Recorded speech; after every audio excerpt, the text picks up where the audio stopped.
কখনো কি ভেবেছেন এই কুরবানির ইতিহাস কোথা থেকে শুরু? প্রথম কুরবানি কে করেছিলেন? আজ আমরা জানব এমন একটি ঘটনা যা শুধু ইতিহাস নয়, বরং আমাদের জীবনের জন্য একটি বড় শিক্ষা। ইসলামের ইতিহাস অনুযায়ী পৃথিবীর প্রথম কুরবানি করেছিলেন হজরত হাবিল এবং কাবিল। তারা ছিলেন মানবজাতির প্রথম নবী হজরত আদম আলাইহিসসালামের দুই পুত্র। একদিন আল্লাহ তাআলা তাদেরকে কুরবানি করার নির্দেশ দিলেন, যাতে বোঝা যায় কার নিয়ত বেশি খাঁটি এবং কে আল্লাহর কাছে বেশি প্রিয়। তখন হাবিল ছিলেন একজন রাখাল। তিনি তার সবচেয়ে ভালো, মোটা ও সুন্দর পশুটি কুরবানির জন্য নির্বাচন করলেন, কারণ তিনি জানতেন আল্লাহর জন্য সর্বোত্তম জিনিসই উৎসর্গ করা উচিত। অন্যদিকে কাবিল ছিলেন একজন কৃষক, কিন্তু তিনি তার ফসলের মধ্য থেকে ভালো কিছু না দিয়ে সবচেয়ে খারাপ অংশটি কুরবানির জন্য দিলেন, কারণ তার অন্তরে ছিল না আন্তরিকতা বা খাঁটি নিয়ত। এরপর যখন তারা তাদের কুরবানি পেশ করলেন, তখন আল্লাহ তাআলা হাবিলের কুরবানি কবুল করলেন, কিন্তু কাবিলের কুরবানি প্রত্যাখ্যান করলেন। কেন জানেন?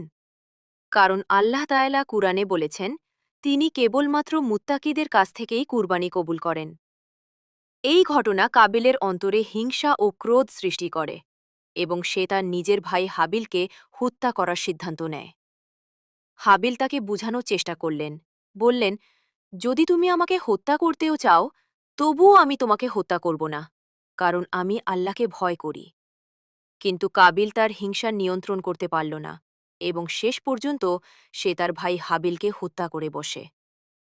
এটাই ছিল মানব ইতিহাসের প্রথম হত্যা, যা আমাদের জন্য এক ভয়ঙ্কর শিক্ষা হয়ে রয়েছে। এই ঘটনার মাধ্যমে আমরা বুঝতে পারি, কুরবানি শুধু পশু জবাই করার নাম নয়, বরং এটি আমাদের অন্তরে তাকওয়া, আমাদের নিয়ত এবং আল্লাহর প্রতি ভালোবাসার একটি পরীক্ষা। আপনি যত দামি পশুই কুরবানি করেন না কেন, যদি আপনার নিয়ত খাঁটি না হয়, তাহলে সেই কুরবানি আল্লাহর কাছে গ্রহণযোগ্য হবে না। তাই আসুন, আমরা এই কুরবানিতে শুধু বাহ্যিক কিছু নয়, বরং আমাদের অন্তরকেও পরিশুদ্ধ করি।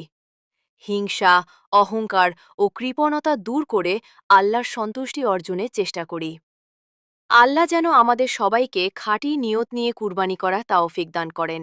আমিন। যদি ভিডিওটি আপনার ভালো লাগে, তাহলে লাইক দিন, কমেন্ট করে আপনার মতামত জানান এবং এমন আরও ইসলামিক ভিডিও পেতে অবশ্যই চ্যানেলটি সাবস্ক্রাইব করুন।